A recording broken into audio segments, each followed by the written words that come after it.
बिस्मिल्लाहिर्रहमानिर्रहीम, अस्सलाम वालेकुम। उम्मीद करता हूँ कि सब लोग बिल्कुल ठीक ठाक होंगे और खुशी और गम के हसीन से इम्तजाज यानी कि ज़िंदगी को भरपूर तरीके से जी रहे होंगे। जनाब, प्लॉट ख़रीदना एक बड़ा इंपॉर्टेंट काम है और कुछ लोगों के लिए उनकी ज़िंदगी में शायद ये सबसे बड़ा परचेज़ हो, यानी इससे पहले उन्होंने इससे बड़ी अमाउंट की कभी भी कोई परचेजिंग नहीं की होगी। तो इसलिए प्लॉट ख़रीदना एक ऐसा काम है जो करने से पहले आपको अपने डीलर से कुछ सवाल जवाब लाजमी कर लेने चाहिए, ताकि आपको क्लियर हो कि आप क्या ख़रीद रहे हैं, कहाँ पर ख़रीद रहे हैं, किस हालत में ख़रीद रहे हैं और उस ट्रांजैक्शन को मुकम्मल करने के लिए क्या क्या स्टेप्स होंगे, ताकि क्लैरिटी रहे आपके माइंड में भी कि आप जो चीज़ ख़रीद रहे हैं वो क्या है, किस हालत की है और उस ट्रांजैक्शन को मुकम्मल करने के लिए आप पर क्या ज़िम्मेदारी है, आपके डीलर पर क्या ज़िम्मेदारी है और दूसरी पार्टी के ऊपर क्या जिम्मेदारी है। तो कुछ सवाल आपको हर सूरत में अपने डीलर से करने चाहिए और इस वीडियो में आज हम वही सवाल डिस्कस करेंगे। I'm gonna do it right now. What's up YouTube, Sohail Jafri है। अगर आप ऐसी ड्रीम लाइफ बिल्ड करना चाहते हैं जिसमें आप पैसे के लिए नहीं बल्कि आपका पैसा आपके लिए काम करे, तो my videos can help you a lot. So make sure to subscribe and hit the notification button to join the notification squad. Enough with the self promotion, now back to the topic. कि जनाब, property खरीदते वक्त आपको कौन से ऐसे सवाल हैं जो कि अपने प्रॉपर्टी डीलर से लाजमन कर लेने चाहिए। तो सबसे पहला सवाल जो आपने अपने प्रॉपर्टी डीलर से पूछना है जब भी आप किसी प्रोजेक्ट के अंदर कोई प्लॉट खरीद रहे हैं, तो सबसे पहला सवाल ये है कि क्या लैंड क्लियर है या नहीं। अगर तो आप पोजेशन वाला प्लॉट खरीद रहे हैं तो उस केस में आपने लाजमी पूछ लेना है कि जिस जगह पर नक्शे के ऊपर आपका प्लॉट है वो जगह सोसाइटी के पास मौजूद भी है या नहीं मौजूद। ये सवाल बड़ा इंपॉर्टेंट है क्योंकि सोसाइटीज़ करती इस तरह से हैं कि कुछ ज़मीन पहले इनिशियली ख़रीदती जाती हैं और उसके बाद उसकी सराउंडिंग के अंदर और भी ज़मीन जो है वो बेचती जाती है और आहिस्ता आहिस्ता फिर जैसे फंड्स आते हैं तो लैंड मज़ीद परचेज़ करके लोगों को उसका कब्ज़ा मुंतकिल किया जाता है और ये स्टेजेस के अंदर होता है। कोई भी सोसाइटी पाकिस्तान में ख़ास तौर पे बात करूं तो पहले दिन से ही उनके पास सारी लैंड मौजूद नहीं होती है। तो आपने अपने डीलर से पहले ये पूछना है कि भाई ये जो जगह है ये क्लियर भी है सोसाइटी के पास या कि नहीं है।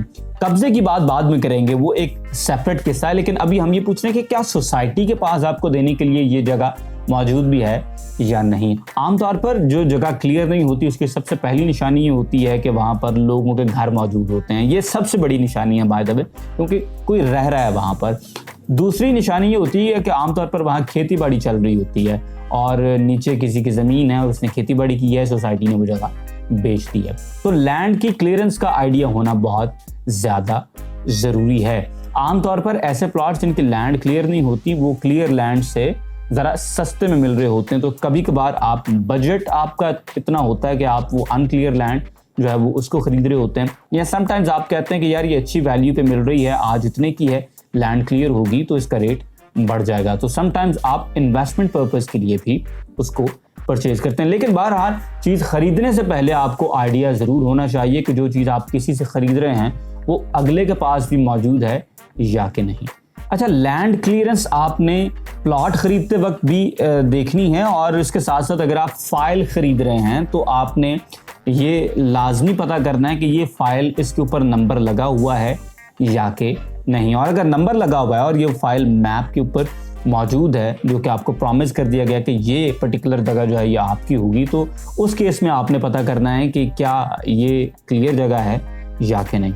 अगर वो फाइल है और फाइल के ऊपर नंबर नहीं लगा हुआ तो आपने कम से कम इन्वेस्टिगेट ज़रूर करना है कि ये किस ब्लॉक की फ़ाइल है और ये फ़ाइल जो है इसको कहाँ पर जगह मिलेगी। एटलीस्ट ब्लॉक तो क्लियर होना चाहिए कि वो ब्लॉक कौन सा है और वो कहाँ पर लैंड होगी और जहाँ पर वो ब्लॉक आएगा क्या वो जगह भी सोसाइटी के पास मौजूद है या कि नहीं। दूसरा सवाल जो कि आपने प्लॉट ख़रीदते वक्त अपने डीलर से लाजमी पूछना है वो ये है कि क्या कब्ज़ा मौजूद है या कि नहीं। क्लियर लैंड वो होती है जो सोसाइटी के पास मौजूद होती है और आमतौर पर उसका काम चल रहा होता है, लेकिन जो पोजेशन वाली जगह होती है जहाँ पर कब्ज़ा होता है वो इस तरह से लैंड होती है कि आप आज अपने सारे ड्यूज क्लियर करें, सोसाइटी से नो डिमांड सर्टिफिकेट ले लें और आप वहाँ पर आज ही अपना घर बनाना शुरू कर सकते हैं। तो पोजेशन होना या ना होना ये बहुत मैटर करता है। आमतौर पर सोसाइटीज़ में होता ये है कि काम चल रहा है, लैंड क्लियर है लेकिन काम चली जा रहा है, सोसाइटी के पास समटाइम्स फंड्स नहीं होते, समटाइम्स किसी और ब्लॉक की तरफ मशीनरी मूव कर दी जाती है, वो क्लियर तो होती है लैंड लेकिन वो पोजेशन के लिए नहीं आती। और अक्सर लोग जिन्होंने अपने लिए घर बनाने के लिए वो जगह लेनी होती है, अगर वहाँ पर पोजेशन ना हो, कब्जा ना हो, तो वो जगह पर फिर घर नहीं बना सकते और फिर उनको वेट करना पड़ता है। आमतौर पर बाय द वे आजकल मार्केट के अंदर ये दोनों टर्म्स कंफ्यूज कर दी जाती हैं पोजेशन में। यानी डीलर आपसे कहता है कि पोजेशन वाला प्लॉट है, उसका मतलब ये नहीं होता कि आप अभी कब्जा इसका ले लें और फौरन से घर बनाना शुरू कर देंगे। उसका मतलब ये होता है कि यार गली सीधी कर गए हैं, जगह सोसाइटी के पास है, मींस क्लियर लैंड है, लेकिन उसका कब्जा आपको उसी दिन मुंतकिल नहीं होता। तो खरीदने से पहले सबसे पहले तो अपनी जो भी रिक्वायरमेंट है उसके मुताबिक देखें। अगर तो आपने फौरन से घर बनाना है तो सिर्फ पोजेशन वाली चीज़ लें। अगर आपके पास टाइम मौजूद है तो फिर आप क्लियर लैंड ले सकते हैं और उसको कुछ देर रखें। जैसे ही सोसाइटी कब्जा मुंतकिल करेगी तो फिर उसके बाद आप अपना वहाँ पर घर स्टार्ट कर सकते हैं। लेकिन क्लैरिटी होना बहुत ज़रूरी है। ये ना हो कि आप पोजेशन वाली चीज़ समझ के किसी से उठा लें और वो सिर्फ लैंड क्लियर हो, या आप पोजेशन वाली चीज़ समझ के उठा लें लेकिन वो सोसाइटी के पास जगह ही मौजूद ना हो। तो क्लैरिटी जो है वो बहुत अहम रोल प्ले करती है। क्लियर होना चाहिए आप क्या बाय कर रहे हैं, किस रेट पे बाय कर रहे हैं और बाकी लवाजमात क्या है। तो बाकी लवाजमात के अंदर एक बड़ी इंपॉर्टेंट बात यह है कि पेमेंट टर्म्स, जो कि हमारा तीसरा पॉइंट है, पेमेंट टर्म्स क्या होंगी। सबसे पहले जब आपने चीज़ पसंद कर ली है, आपका प्राइस के ऊपर कंसेंसस हो गया है कि यार ये चीज़ मैं इतने में ख़रीदना चाह रहा हूँ और आपकी डील बन गई है, दूसरी पार्टी अग्री करती है कि ये चीज़ आप हमसे इतने में ख़रीद लें, तो उसके बाद तीसरी चीज़ जिसके ऊपर क्लैरिटी होनी चाहिए वो है पेमेंट टर्म्स। तो सबसे पहले तो आप ये क्लियर करें कि क्या आप टोकन मनी करेंगे और वो टोकन अमाउंट कितनी अमाउंट होगी। टोकन में भी दो तरह का टोकन होता है, एक कंडीशनल टोकन होता है और एक जो है वो अनकंडीशनल टोकन होता है, और यानी कंफर्म टोकन जिसे सब कहते हैं।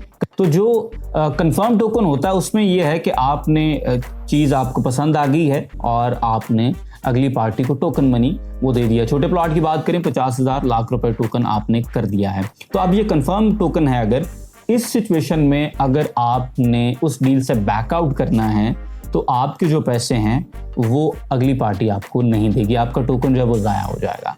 लेकिन अगर सेलिंग पार्टी वो उस डील से किसी वजह से भी बैक ऑफ करती है तो वो आपकी टोकन मनी के साथ आपको उतने ही पैसे वापस करेगी, यानी कि टोकन मनी का डबल आपको मिलेगा। अगर आपने लाख रुपए टोकन किया था लेकिन सेलिंग पार्टी जो है वो अब उस डील से बैकआउट करती है तो आपको 2 लाख रुपए जो सेलिंग पार्टी है वो देगी। जो कंडीशनल टोकन होता है उसमें ये सिचुएशन होती है कि आपने टोकन तो कर दिया कंडीशनल, लेकिन इस दौरान आपका जहन बदल गया, आपने वो चीज़ नहीं खरीदनी, तो आप अगली पार्टी को कन्वे करते हैं और पार्टी आपको आपके टोकन मनी वापस कर देगी।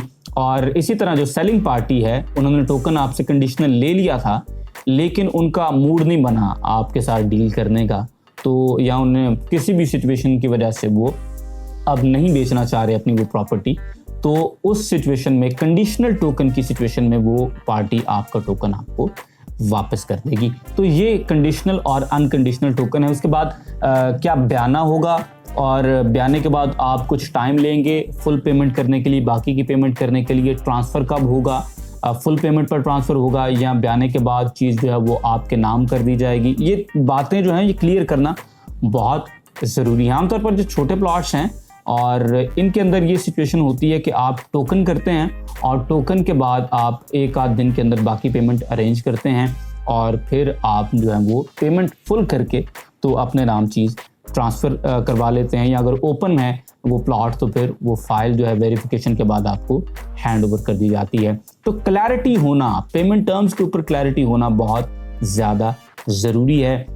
ऐसा ना हो कि आपने टोकन कर दिया है, बाकी चीज़ें क्लियर नहीं है, तो डील जब मैच्योर होने का टाइम आए तो उस वक्त सिचुएशन जो है वो ख़राब हो जाए। कोई एक पार्टी कोई इस तरह की अनरीज़नेबल किस्म की डिमांड सामने रख दे जो दूसरी पार्टी पूरी नहीं कर सकती। तो क्लैरिटी लेकर आएँ और कोशिश करें कि चीज़ें रिटन फॉर्म के अंदर हों।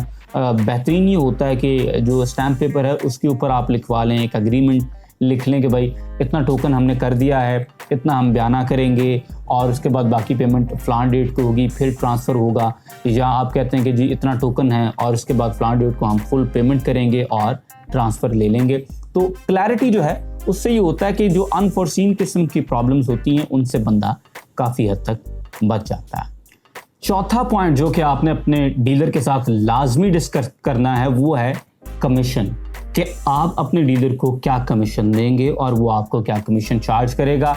ये बिल्कुल चीज़ें पोस्टपोन नहीं करनी चाहिए। मैंने अक्सर देखा कि जो नए डीलर्स होते हैं वो इस बात को ना बिल्कुल एंड तक डिले करते जाते हैं और आखिर में फिर अक्सर ये होता है कि जो उनकी पार्टी होती है वो कमीशन जो है वो थोड़ा बहुत पकड़ा देते हैं। फॉर एग्जांपल अगर किसी का कमीशन बनता है 1 लाख रुपए तो कोशिश होगी यार कोई 30-40 हज़ार रुपये में, मैक्सिमम 50 हज़ार रुपये में जान छूट जाए।